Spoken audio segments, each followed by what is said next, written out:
Damn, my face is shiny as hell. Hello everyone, hope you are well, and I really hope you didn't catch coronavirus. Oh god, what a state the world is in these days, huh? But it's okay, we will adapt, we will make it through because that's what humankind has done for millions of years. Okay, so a lot of companies in the Bay Area, and I'm sure in other places, are enforcing / really strongly recommending everyone to work from home to prevent the spread of coronavirus.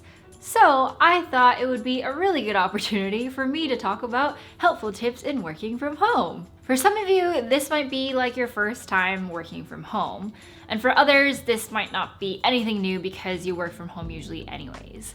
Regardless, I wanted to share some of my tips for how I work from home because I definitely started a place where I had no idea how, and now I love it. I love working from home. Every job that I've worked at for like the last 4 years, I have had at least one work from home day per week because I find that it really helps me regain my balance and ground myself so that I'm not just at the office for like 40 hours a week, which is kind of a lot. And while the coronavirus is super scary and it keeps getting scarier, so don't forget to wash your hands, y'all, I think one of the silver linings in this is that we might work more towards a remote work culture as a society, as an industry, which is something that I am personally really excited about. Because especially in the Bay Area where cost of living is super high, traffic is really bad, I feel like work from home culture might really help to mitigate some of those effects and might allow other people who don't want to live in Silicon Valley or can't afford to live in Silicon Valley to work at Silicon Valley companies.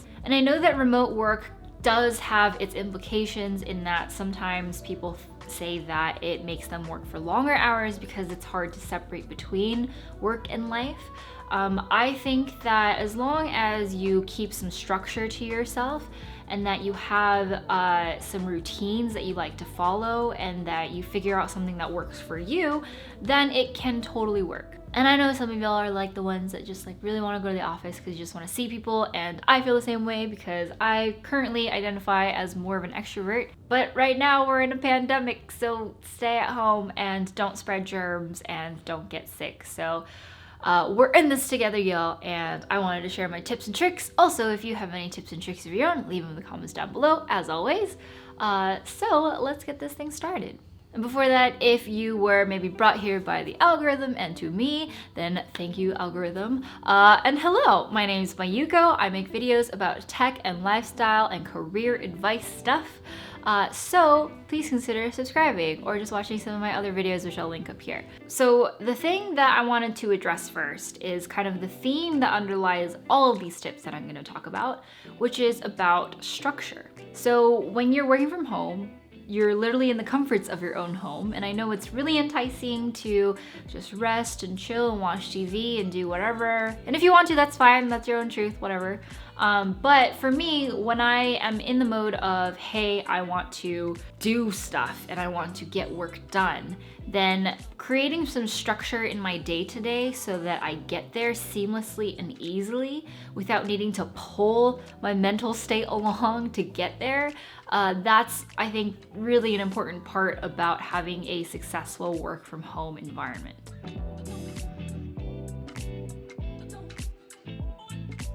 So the first tip is to stick to your usual routine for going to work, because that sets the stage for the rest of the day and kind of the tone for the rest of the day.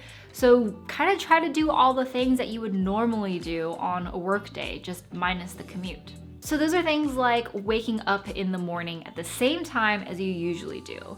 And I know it's really enticing to stay in bed because you don't have to go anywhere and stuff, but starting off your morning at the same time helps your body remember that, hey, we're going to do things today. And waking up at the same time in the morning helps kind of start off the domino effect of all the other things that are happening. So waking up at the same time makes sure that I walk my dog at the same time in the morning. That's really important to me because I get some fresh air and I get a little bit of light exercise in before my work day.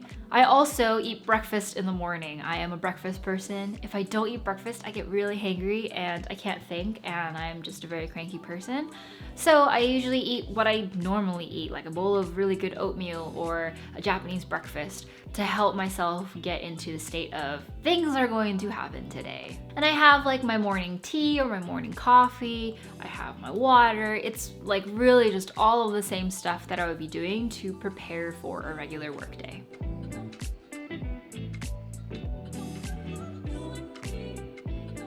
So step number 2 goes hand in hand with the morning routine, which is about getting clothes and getting yourself physically ready for a workday.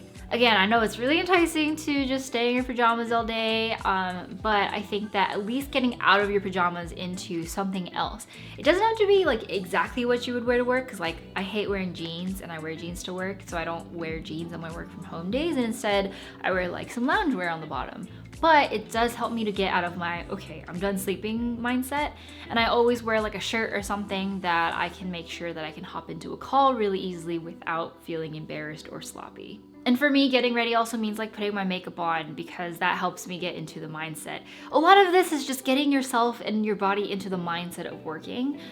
So yeah, putting makeup on like I usually do in the morning, like if I was going to work, also helps me to get there.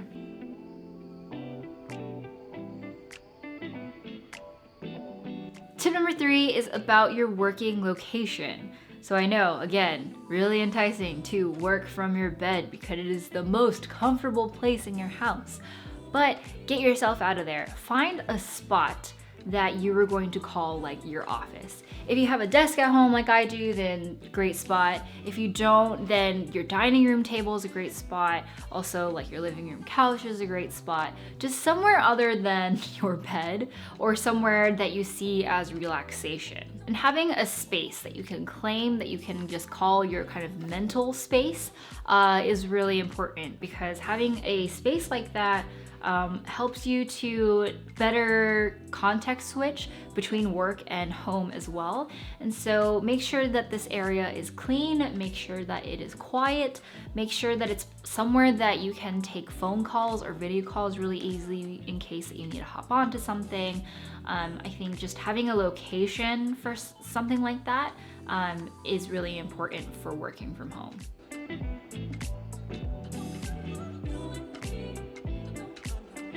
So my next tip is more kind of like a piece of advice than it is like a tip, I guess.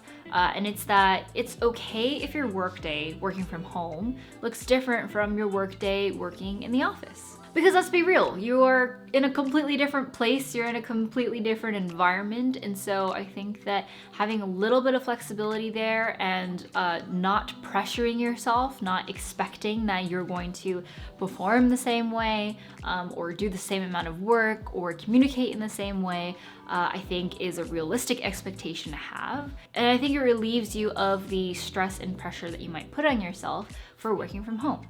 And I know before this tip, I talked a lot about getting your mindset to a place of, okay, I'm going to work from home.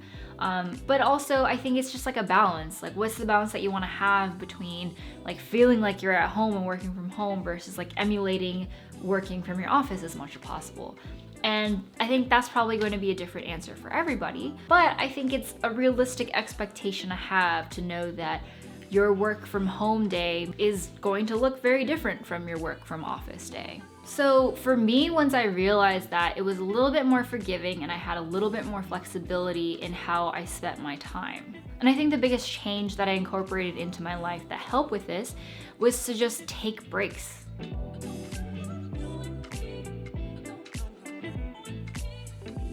Because breaks are important. When you're in an office, you take breaks when you go to the bathroom, when you're getting a snack, when you join a conversation that's around your desk with your coworkers. I think you'll notice that there's actually more breaks than you think that you take at work. But when you're home, there aren't as many distractions maybe, or maybe there are. But I think that including breaks into your day-to-day and sometimes even scheduling them, or just being mindful that you're at least taking 1 or 2 breaks a day, helps you concentrate better throughout the rest of the day. So I take breaks during the day by like going to the bathroom, making myself some more tea, taking my dog out on an afternoon walk to get some fresh air. I also like to make lunch at home when I'm working from home because I feel like it uses a completely different part of my brain from coding and also eating. And sometimes I'll just like watch TV while eating too. And so those breaks are really important to me because they help ground me and create that like, okay, I can rest my brain from the work that I've been doing like 20 feet away and just let myself like relax a little bit so that I can reset for later.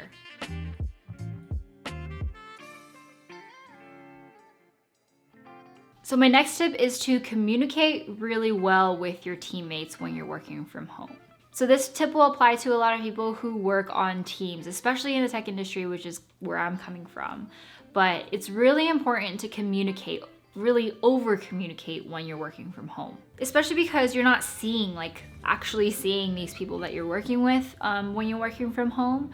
Making sure that you communicate on Slack or Discord or whatever team chat that your team uses, what you're thinking, how you're feeling, and how other people can communicate with you is a really important part of the success of a remote work culture. So make sure to tell your teammates how you want them to contact you. Because you're not in a real office, then people can't just come up to you and tap your shoulder and be like, hey, I have a question.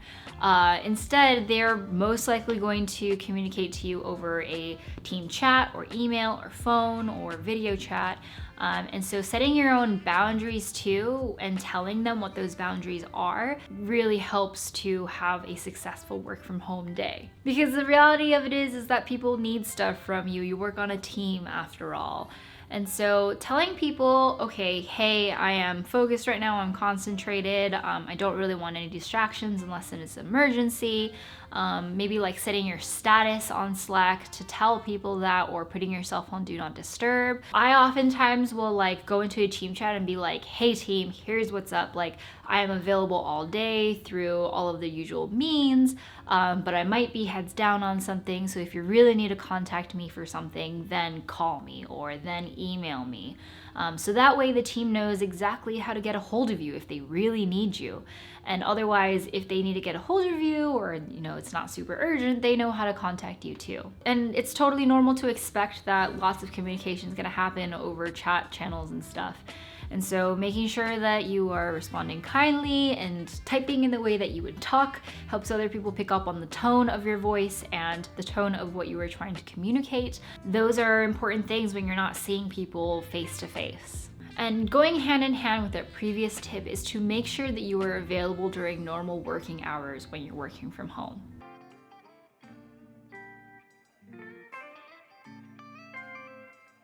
Because you work on a team and everybody works full time, everyone wants to depend on each other and needs to depend on each other to get the things that they need when they need it. So make sure that you're working the regular hours that you would usually like 9 to 5. And let people know if you're stepping away from the computer or you need to just take a break for a little bit. Just let them know so that they know exactly what you're up to, so that they don't have to keep guessing like, where are they? Like, why can't I get any help from them? I think that helps teammates trust you and know exactly how to communicate with you so that they're not left guessing like, when are you going to be available? So for me, I also always make sure that my sound is on for notifications and all my chat notifications are on my phone. I also make sure that everything's on my computer and my computer is fully charged so that I can respond to anything quickly should anything come up. And also being available when you usually are means that it's also okay to be unavailable when you're usually unavailable. Make sure to log off at the end of the day when you would usually leave work and create boundaries, because otherwise it's really easy to work like a 12-hour day. So just close your laptop, let people know like, hey, I'm off for the day, like let me know if there's anything that comes up, but otherwise I'll see you tomorrow. I think creating boundaries like that between you and your teammate really helps you to create boundaries between your work and home too.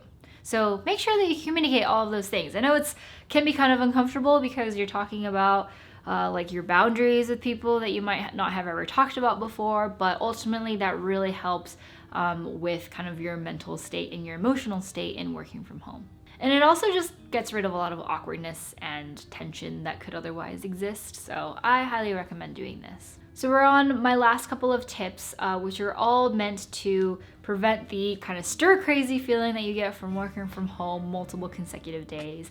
I know that some people in the Bay are already feeling this because it's like day 3 of working from home, and not seeing other people for that long can be quite a long time for some folks.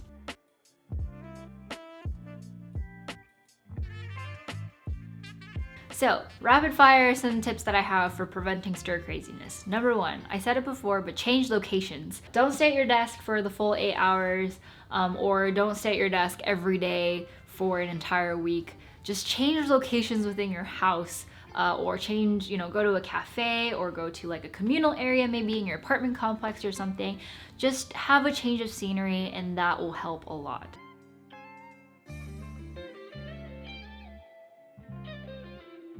My second tip is to move your body. Your body is probably not going to move as much as when you work from the office because you're not needing to walk to places as much, unless maybe like you have kids at home or you have pets or something that need taken care of or whatever, but you're most likely going to be more sedentary, which we're already a very sedentary group of people, so what does that make us now? Stone or something like that. So move your body. Make sure that you are standing up every once in a while. Go on a 10-minute walk once or twice a day. Do some stretches because, oh man, becoming like late 20s, like my legs and my back are starting to feel how long I sit and it hurts. So do those things. And also exercise. Like exercise is important, and especially because our brains are working so hard, then making sure that our bodies are catching up by doing some exercise. Yes, do that, please.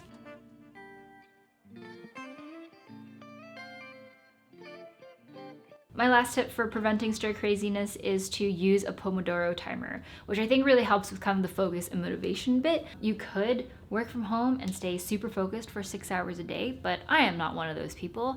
And so having like small incremental chunks in which I work and then I take a break, and then I work and then I take a break helps kind of make sure that I'm changing up things and that I'm not just sitting there with my own thoughts for hours on end. There's a lot of systems out there that can help track your work time and your rest time. I use a Pomodoro timer. There's a bunch of apps out there that you can use to help you pace your focus time and your break time, but I find that it really helps me to hone my focus, especially when I'm working from home. Cool, so those are my tips for working from home. I hope that this was helpful.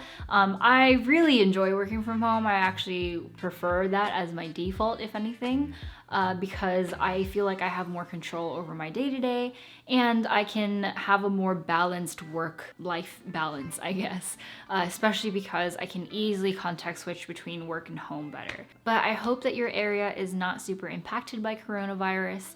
And if it is, I'm sorry, but we will make it through, we'll be fine. And see this, I hope, as an opportunity for how to work from home better, as well as how to be more compassionate to each other and take care of each other. So that is it for today. I hope you like this video. Hit thumbs up, click subscribe, leave a comment, be happy, don't worry, whatever you want. 7 rings. Or something like that. That's how that song goes, right? Thanks so much for watching, and I will see you next time. Bye!